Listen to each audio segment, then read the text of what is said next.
जादुई जलपरी की कहानी। घृणा।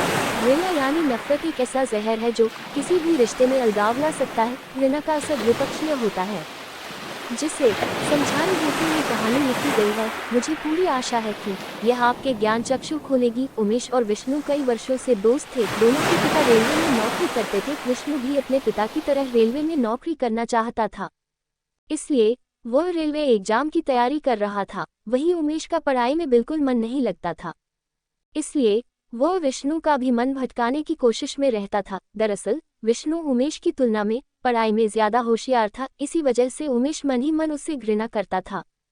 लेकिन ऊपरी तौर पर वह उसके दोस्त होने का दिखावा करना बखूबी जानता था। एक दिन उमेश विष्णु से पूछता है, तुम सारा दिन पढ़ाई करते करते बोर नहीं होते? विष्णु मुस्कुराते हुए कहता है कि यार, जिंदगी में कुछ सार्थक लक्ष्य तक पहुंचने के लिए मेहनत तो करनी ही पड़ेगी, और फिर पढ़ाई करना मुझे बचपन से पसंद है। भला मुझे इसमें कैसी बोरियत महसूस होगी? लेकिन उमेश पहले से ही बाहर घूमने की योजना बनाकर आया था, इसलिए वो विष्णु से कहता है कि आज मेरा जन्मदिन है और आज हमें बाहर पिकनिक पर चलना है, तुम्हारा कोई बहाना नहीं चलेगा। विष्णु अपने दोस्त को उसके खास दिन पर नाराज नहीं करना चाहता था, इसलिए वो बाहर चलने को मान जाता है। दोनों अपनी अपनी साइकिल से निकल पड़ते हैं। कुछ देर बाद वे एक नदी के किनारे पहुंचकर अपना टेंट लगाते हैं और वहीं बैठ जाते हैं। कुछ देर बाद उमेश केक काटता है और विष्णु को खिलाता है।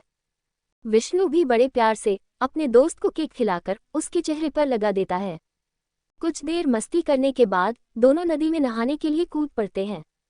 अचानक उमेश के पैर में किसी का स्पर्श होता है, जिससे वह डर जाता है और नदी से बाहर निकलने लगता है। लेकिन उसी वक्त एक खूबसूरत जलपरी पानी से बाहर आ जाती है। जलपरी को देखते ही दोनों की आंखें चकाचौंध हो जाती है। दहशत से पैर कांपने लगते हैं। उन्हें समझ में ही नहीं आता कि जलपरी को देखकर उन्हें क्या प्रतिक्रिया करनी चाहिए। जलपरी दोनों के डरे हुए चेहरे देख जोर जोर से हंसते हुए कहती है कि तुम दोनों को डरने की जरूरत नहीं, मैं तो तुम्हें उपहार देने आई हूँ। उपहार का नाम सुनते ही दोनों की जान में जान आ गई। उमेश लालच भरी आवाज से जलपरी से उपहार के बारे में पूछता है। जलपरी नदी के अंदर से 2 पत्थर निकालती है और एक एक पत्थर दोनों को देते हुए कहती है, ये चमत्कारी पत्थर हैं और हर पत्थर केवल 2 ही इच्छाएं पूरी कर सकता है।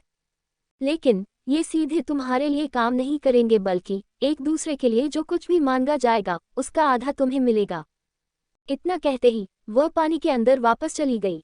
जलपरी की बात सुनकर विष्णु को थोड़ा संदेह होता है, लेकिन उमेश की खुशी का ठिकाना नहीं था। वह उछलते हुए नदी से बाहर निकलकर खुशी से नाचने लगता है। कुछ देर बाद दोनों वापस अपने घर पहुंचते हैं। दोनों ये बात अपने घर के लोगों से छुपा लेते हैं।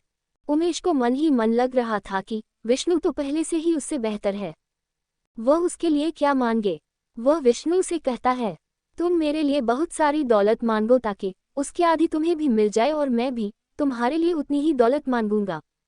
विष्णु अपने दोस्त को समझाता है, धन दौलत तो हम बाद में भी कमा सकते हैं, हमें कुछ और चीज मांगना चाहिए। लेकिन उमेश उसकी बात नहीं सुनता। मजबूरी में विष्णु को उमेश की बात माननी पड़ती है, और विष्णु के कहते ही उमेश के पास दौलत का खजाना आ जाता है, और शर्त के मुताबिक उसका आधा विष्णु को भी मिल जाता है।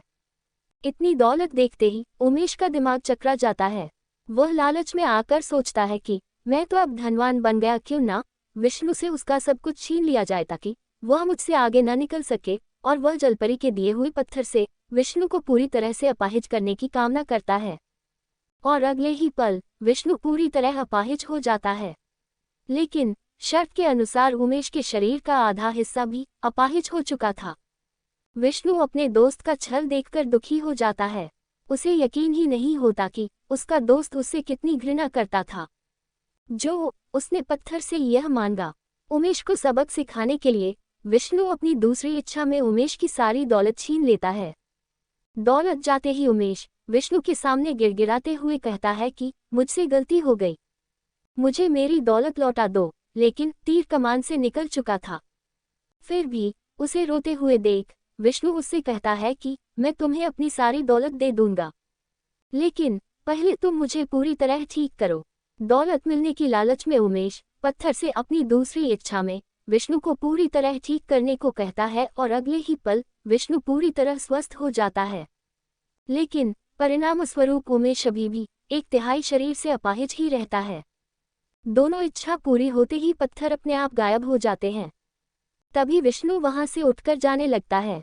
उसे जाते देख उमेश लंगड़ाते हुए उसके पास पहुंचता है और उससे उसके वादे के अनुसार दौलत देने के लिए कहता है। लेकिन विष्णु उसे किनारे हटाकर उसकी जिंदगी से हमेशा हमेशा के लिए दूर हो जाता है। दरअसल उमेश के घृणा भाव ने विष्णु का दिल तोड़ दिया था। अपने दोस्त के जाते ही उमेश को अपनी गलती का बहुत पछतावा हुआ। उमेश आज भी पश्चाताप की आग में जलते हुए अपाहिजों की जिंदगी जी रहा है। और इसी के साथ यह कहानी खत्म हो जाती है।